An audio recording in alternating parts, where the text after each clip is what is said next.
গ্রামের এক কোণে একটা পুরনো ভাঙা ঘরে মা আর 7 বছরের ছোট ছেলে আলো থাকত। আলোর বাবা বছর 2 আগে মারা গেছেন। মা লোকের বাড়ি কাজ করে যা পেতেন তা দিয়ে কোনোমতে আধপেটা খেয়ে মা ছেলের দিন চলত। আলোর খুব ইচ্ছে ছিল একটা সুন্দর নতুন পেন্সিল আর খাতা কিনে ছবি আঁকবে। সে মাটিতে কাঠি দিয়ে এঁকে এঁকে হাত পাকাত। প্রতিদিন স্কুলের সামনে দিয়ে যাওয়ার সময় বন্ধুদের রঙিন পেন্সিল বাক্সের দিকে চেয়ে থাকত। কিন্তু মাকে কখনো মুখ ফুটে বলতে পারত না, কারণ সে জানত মায়ের কাছে কোনো অতিরিক্ত টাকা থাকে না।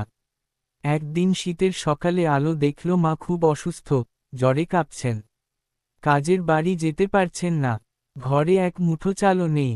ছোট আলো আর সহ্য করতে না পেরে নিজের হাতে বানানো দুটো ছোট কাগজের খেলনা নিয়ে বাজারে গিয়ে বসল। যদি কেউ কিনে 5-10টা টাকা দেয়, তবে মার জন্য ওষুধ আর খাবার কেনা যাবে। সারা দিন হাড়কাঁপানো শীতে আলো রাস্তার পাশে বসে রইল। ধুলোমাখা এক পুচকে ছেলেকে দেখে কেউ দাঁড়ালো না, কেউ একটা টাকাও দিল না। সন্ধে নামার মুখে আলো যখন ভিজে চোখে খালি হাতে ঘরে ফিরল, দেখল মা শান্ত হয়ে শুয়ে আছেন। ঘরের মেঝেময় অন্ধকার আর তীব্র নীরবতা। আলো ভেবেছিল মা ঘুমোচ্ছেন। সে মার পাশে গিয়ে ওই কনকনে শীতের রাতে এক চিলতে ছেঁড়া কাঁথাটা জড়িয়ে দিল। তারপর মায়ের কাছে গিয়ে বলল, মা, আজ কেউ খেলনা কিনল না। কাল আমি ঠিক টাকা নিয়ে আসব, তুমি ওঠো। কিন্তু মা আর ওঠেননি। কনকনে ঠান্ডা রাতে আলো মার শক্ত হয়ে যাওয়া হাত দুটো ধরে মাটিতে বসেই কেঁদে কেটে শেষ হয়ে গেল। যে ছেলেটার এক টুকরো রঙিন পেন্সিলের স্বপ্ন ছিল, সে দিন শেষের আলোয় অন্ধকার ঘরে মার নিঃশব্দ চলে যাওয়াটা কাঠকয়লা দিয়ে দেওয়ালে এঁকে রাখল।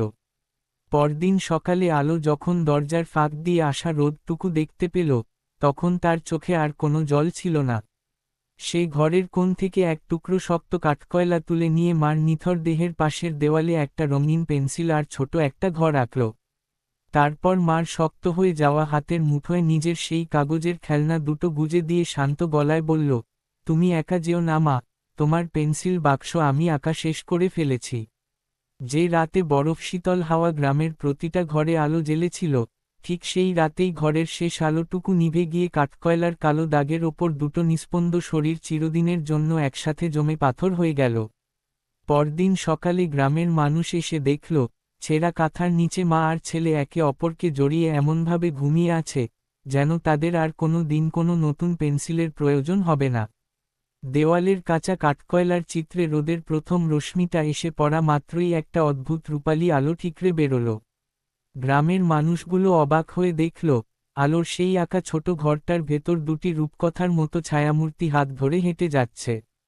তাদের কোলে জমে থাকা কাগজের খেলনা দুটি যেন রক্ত মাংসের রাজহাঁস হয়ে ডানা মেলল অসীম নীল আকাশের পানে।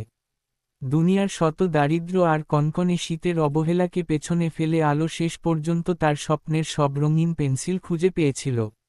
মা আর ছেলের এই নিঃশব্দ প্রস্থান কেবল একমুঠো কালো কয়লার দাগ নয়, পৃথিবীর বুকে এক চরম নির্মমতার অমর ইতিহাস হয়ে রইল।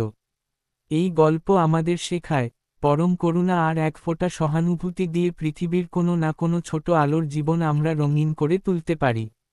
সমাপ্তি।